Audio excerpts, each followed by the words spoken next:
As amended, Senate Bill 2643 amends the Funeral Directors and Embalmers Licensing Code and the Crematory Regulation Act in response to the devastating story out of Carlinville, where over 50 families received the wrong remains or bodies of their loved ones.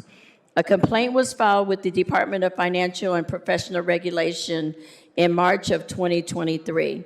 On September 29, 2023, Sangamon County Coroner Jim Allman went public with what he witnessed inside the funeral home. A week later, IDPFR took action against the funeral home. Since I filed the underlying bill in November of 2023, another horrific case was brought to light in Centralia.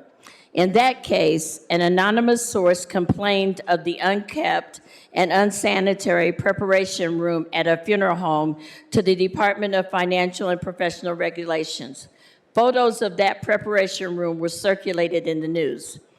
10 weeks after receiving the complaint, and 3 days after journalists visited the Centralia Funeral Home with questions, IDFPR inspected the premise. When our loved ones pass away, we make arrangements while dealing with our grief. We find comfort in knowing that we are executing our loved ones' wishes. When a coroner calls you months after your loved one's funeral saying, "I have your mom's cremated remains," and you think to yourself, "My mom wasn't cremated, we buried her last April." Then the coroner tells you that the woman you buried wasn't your mother. It re-traumatizes and opens new wounds of grief for families. I want to thank all the stakeholders who engaged with me throughout this process.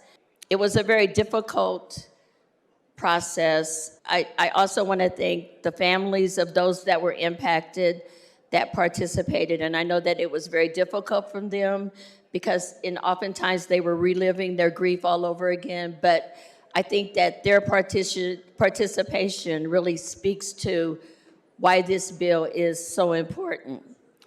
Thanks for watching this video. Please like and subscribe to keep up to date with news from the caucus. For more information on what I'm working on, please follow me on social media using the links in the description below.